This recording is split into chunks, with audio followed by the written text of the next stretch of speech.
Hey there, Virgo Ascendant. How are you doing this week? So we are looking at the next forecast. This is an Ascendant forecast for the next 2 weeks, starting on the 9th of August. That's a full moon in Aquarius, taking us right the way through to the new moon in Virgo on the 23rd of August. Now, if you're new here, let me just give you a sort of heads up. These are whole sign Western tropical forecasts. Based for your ascendant. Now, if you use whole sign, that's great. But if you're a Placidus girl like me and you have 2 signs in your first house, then you might find it useful to listen to this forecast and also the next one, and it will give you a very sort of blended view of what's coming up. So I hope that helps. So what I want to do in this forecast is look at the exact or look into the meanings of the full moon, the new moon, and the in-between time from your perspective. Ordinarily, I do a lot more detailed work, talking about the moon phase and also the specific aspects. If you're interested in that deeper work, I've got a separate video, and you can see the link in the description below. It's called the Full Astrology Scoop or something like that. I can't remember off the top of my head, but it's there if you want the extra detail. So this is literally just for you, Virgo. And so I've been thinking about the title, like you were born for this rebirth. Where did that come from? Well, it's this 3-stage approach. We've got the full moon that is all about the revelation. It's all about what's being revealed to us. Where our mess comes out, where we realize just how messy humans are. And, where we realize that we've had a mask on. Then what I think is coming up is that we're being called to purify. We're being called to refine our thought processes, and also, really consider how we're being in the world. And so this is where I think the truth about yourself is becoming really, really obvious, and you can't ignore it anymore. And then the new moon in Virgo is coming up, and this is, I really think, a rebirth into a level of purity. And that's why I've said this is my statement of this 2 weeks is honor the mess whilst not giving up the sacred, because to me that really encapsulates this whole period. And so these are the 3 questions I want to ask and answer by the end of this forecast. So the first one is, where has my mask been for survival? And what would I prefer to express? And what I mean by that is what survival racket have you been playing or your whole life, and for good reason as well, and what mask has that given you, and is it time to give that up yet? The second one is, what truth about myself or my life has become impossible to ignore? Because once something really becomes that visible that you see it, you can't really go on and continue it. And then finally, what small sacred act of cleansing and reordering could help me restore my faith in myself? And I think that's important because it's really helping you to steady yourself coming up to this new moon in Virgo. Now, I need to share something with you. This new moon in Virgo isn't a one-off. There's another new moon in Virgo exactly a month later on the 23rd of September. Only this one is also an eclipse. It's a final eclipse of the year, in fact. And so we've got a double dose of the new moon in Virgo coming up and the sort of power of the eclipse mixed into this. And so I really see this as part of a set. Whatever is being set off with this new moon in Virgo is taking you on a new journey. And so I'm going to bring up 2 charts in a second, the full moon chart and the new moon chart, and navigate it for you through this, through the lens of the Virgo ascendant. But before I do that, I just want to say a quick thank you to everybody that has supported this channel historically, who continues to support this channel, and also people who may be part of my communities. I've got 2 different levels. You all help me do what I do, and I really appreciate you for that so much. Okay, so these are the questions I'm going to be going through. Honor the mess whilst not giving up the sacred. Okay, that's my that's my focus. So these are the 2 charts, Virgo. So this is the full moon in Aquarius, and as you can see, we've got the Virgo energy in this first house. And you'll see that the full moon is here in your 6th house. This is the 6th house area. This is all about your day-to-day life, like how you're experiencing life. How do you manage your life? And, with Pluto going through this will undoubtedly have brought in a whole new level of, I think, expertise, but also possibly a panic about how you can control your life. Maybe it's rushed forwards quite a lot, and maybe it's time to kind of focus it a little bit.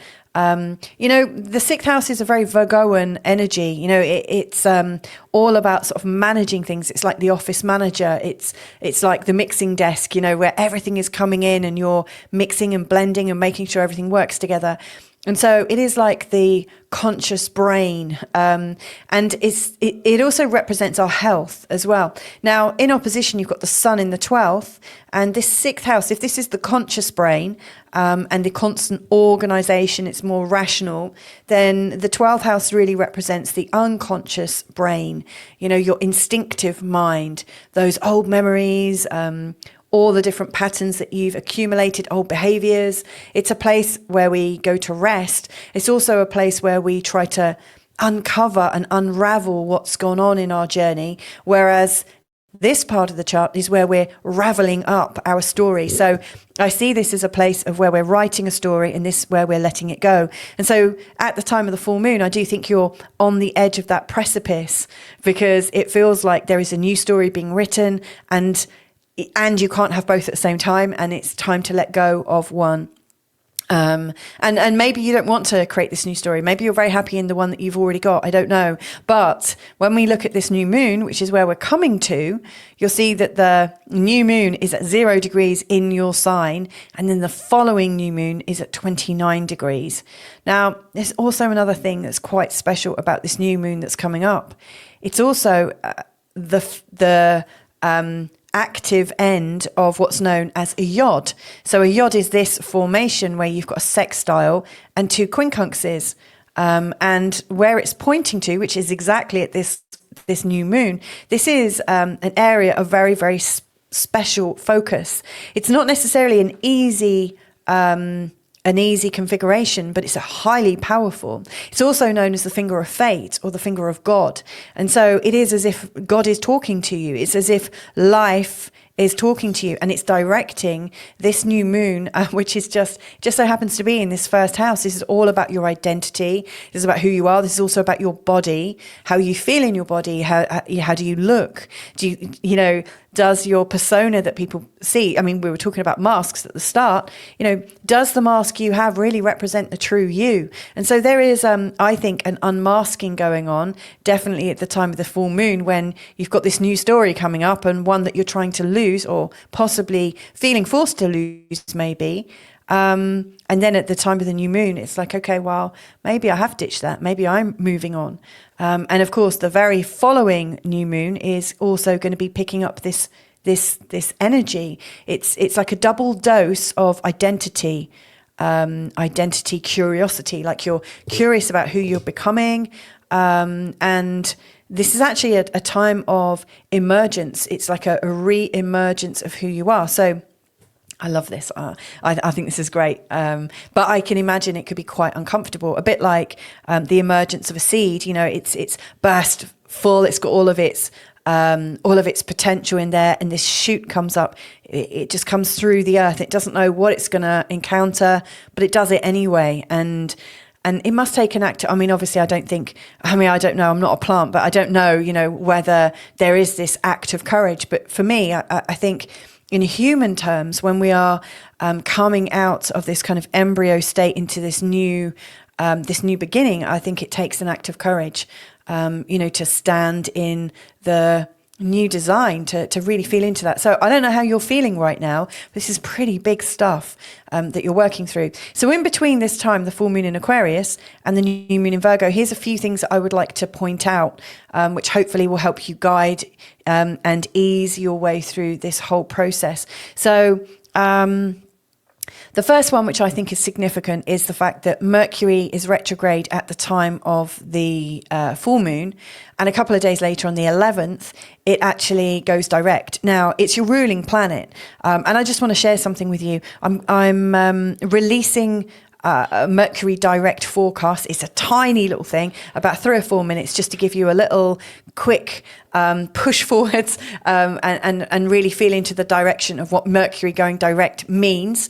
And that's going to follow this video. I've lined it up so it follows. So you get a free preview, or not free. You get a sneak preview. You get a heads up before it actually gets released on the 11th. So if you want to do that, stick around to the end. But Mercury, he's been retrograde in your 12th house, and this is a place of your unconscious mind. This is a place of all the old memories, sort of insecurities, old thoughts, behaviors, belief patterns, maybe some of the ones that have come in and you felt attached to, like almost ancestrally. I do think ancestral stuff is also up here, but you've had to me, it feels like in this last 3 weeks of the Mercury retrograde, there's been this impulse to like lift up all these layers and just go deeper than you've gone in a really long time. Now, to me, this also resonates with the Mars retrograde that was going on last year as well in this area of your chart. That would have uncovered a lot about how much action you've been taking in life. And it was going for quite a while. Definitely like December, January, February time, I think would have been a time when you would have felt really quite raw and exposed. And so Mercury is picking up on some of these themes again. And maybe, you have taken action on these parts of your life, but now you're reflecting on what's changed and has it worked and this, that, and the other. And so when Mercury goes direct from the 11th, I think things are going to start to speed up quite nicely. And I think it will have brought you back into your intuition, so that you're really firing not just on the rational thought that you can see around you, but also on the very sort of rich, intuitive conversation that you might be having with yourself, the world, your higher self. I don't know how you've got it mapped out in your life, but that rich conversation that is always going on, I think. In my experience, it's always going on, and maybe it is for you. So I think that's powerful. I also think I love these energies. So yeah, I didn't really say anything about the full moon apart from, obviously the moon is in opposition to opposition to the sun. We've also got this Mercury retrograde and Pluto opposition. I'm actually talking about that and the resolution of that in the Mercury video I'm posting straight after, so I won't go over that again. But Mars is in opposition, exact opposition to Saturn and Neptune at the time of the full moon. So it's bringing in a lot of tension. It feels like a lot of things are about to break.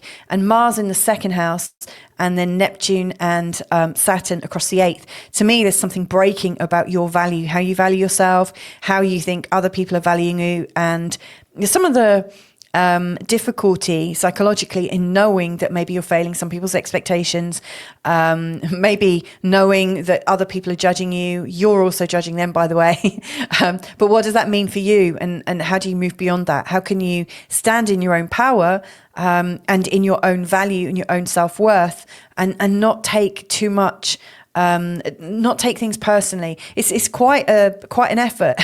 And on that day as well, Mars and Uranus are also in an exact trine on that day, literally just before the full moon. And so over this, like the 9th to the 12th, things are moving very fast. So you've got this beautiful, zippy Mars, Uranus and Pluto trine.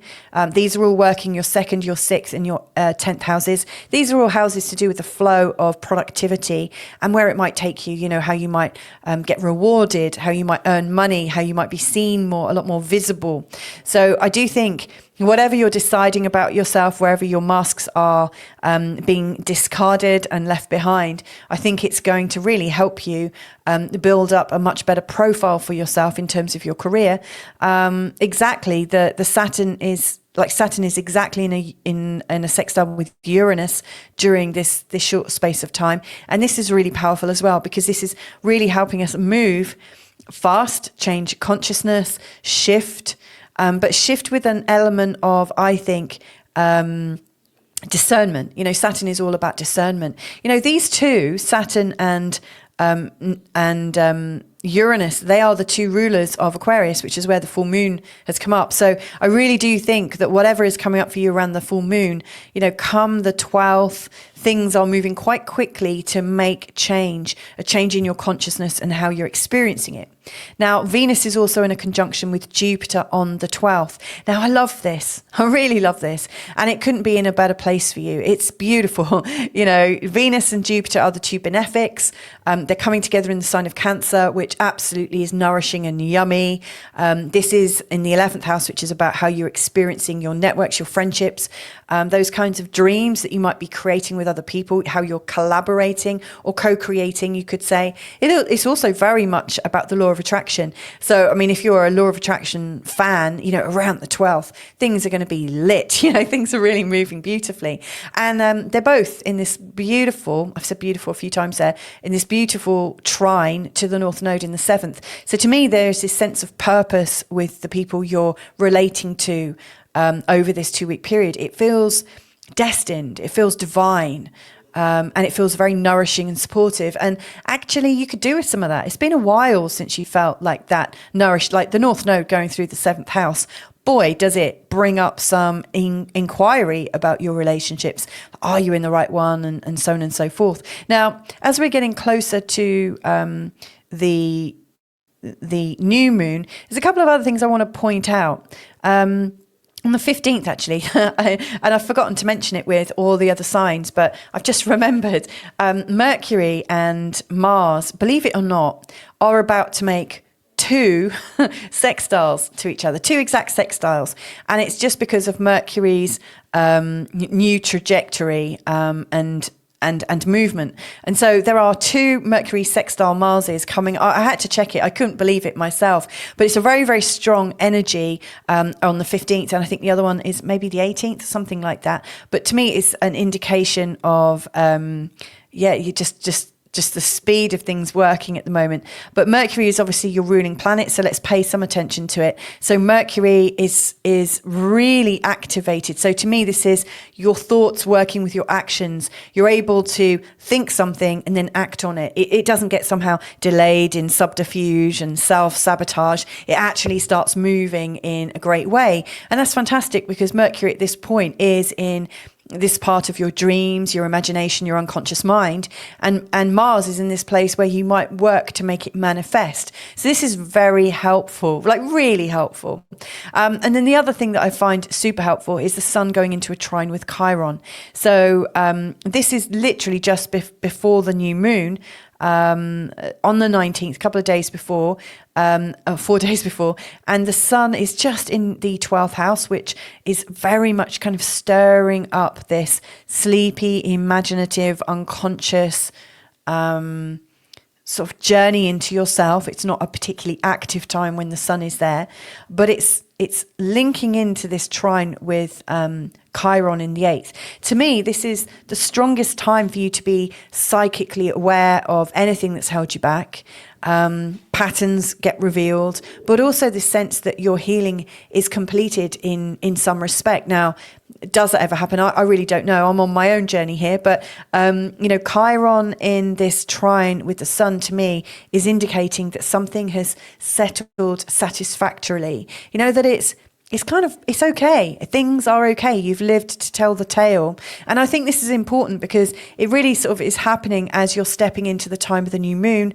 Obviously, the sun goes into Virgo soon after. Now, Venus is also in by the end of this, Venus is in a square to Chiron, and this is maybe giving you the chance to apply what you've learned to your relationships. I can see that it's a little bit stressful with Venus coming into the opposition with Pluto. You can feel a little bit controlled by your relationships, but maybe that is part of the energy you need for this new moon in Virgo. As that comes in, this is your time to release the old and to celebrate the new that is emerging. I mean, this is the rebirth of all rebirths, I think. So what I want to do now is just quickly go back to those questions, just review those from the lens of what I've just shared with you. And so where has my mask been for survival? What would I prefer to express? Okay, let me go back to here. In terms of where your mask has been for survival, I think there's I think this full moon is bringing up a lot of stress about you needing to hold everything together, that you have to be the organizer, the instigator, the person that kind of does it all. You might find that even though you believe yourself to be the good cop, because you're the responsible one, you're sorting out what works. If it doesn't work, you're fixing it to make it work. I mean, you really are behind the scenes, almost like a runner in a TV studio, or, like you're a supporting artist. And yeah, it's worked. It's worked so far. You have been helpful and supportive, and you've been doing all of that stuff. But maybe actually the true mask that you have been wearing has hidden you from actually being the star in your own show and allowing yourself to be disorganized, allowing yourself to be disorderly. I really notice that you've got Uranus right at the top of your chart. He's going to be there for a long time.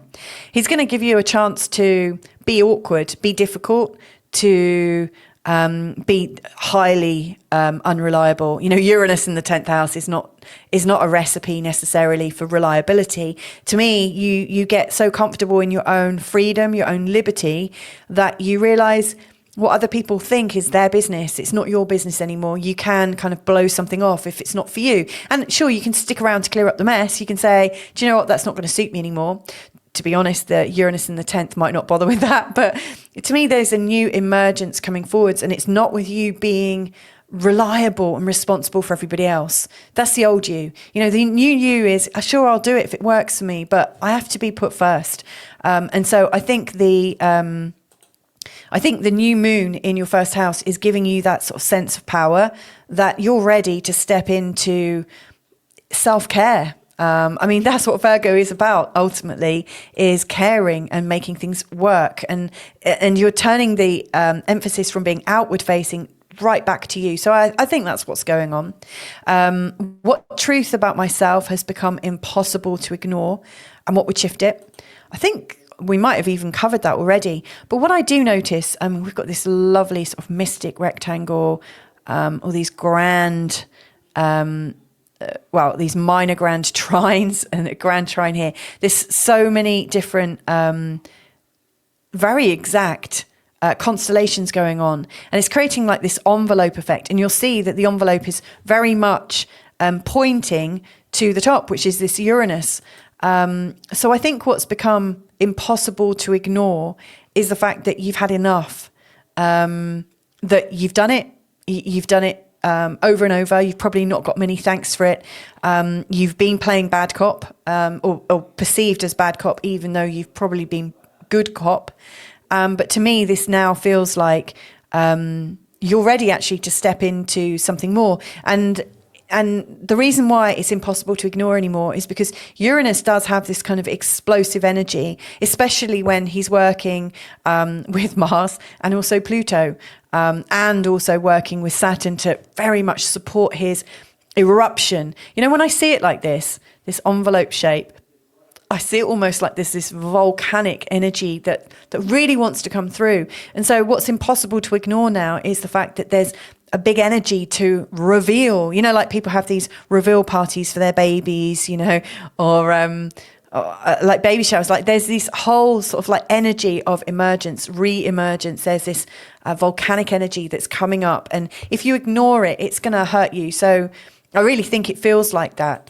Obviously you can interpret things in other ways, but that's what occurs to me. And I think what would shift it, you have to gently open space for you to be yourself. I don't recommend that you kind of pull the lid off and everything comes out. What I really see is that you're creating little channels for the energy to be released, which is a much more Virgoan thing. I don't think you need to. I think you could create a massive trauma for yourself and a disaster for yourself and a drama. If you do feel like it's time to be dramatic, you could absolutely do that.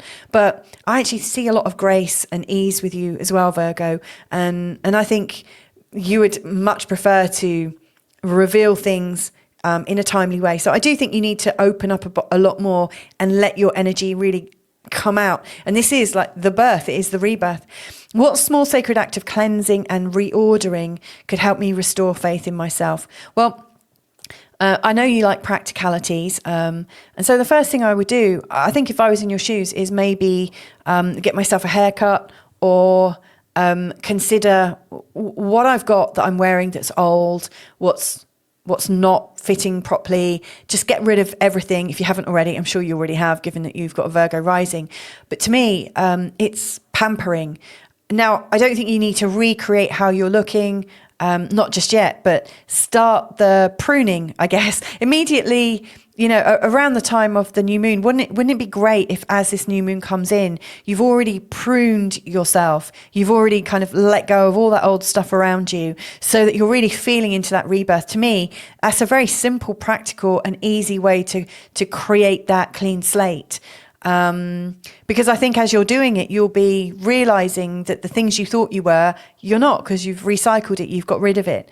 Those things that have had attachments probably don't have those anymore. I also think your psychic energy will just get magnified when you're not being weighed down by lots of old things literally holding you into the past.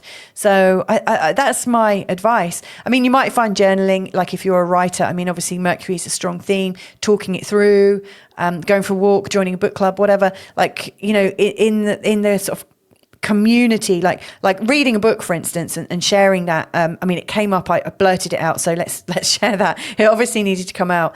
As I see it, like when you're reading a book, even if it's got nothing to do with you, you'll find the meaning. You'll understand how it relates. I think the great thing about books is how most people, when they read a good story, like a really good story, the hallmark of it is you can relate to it.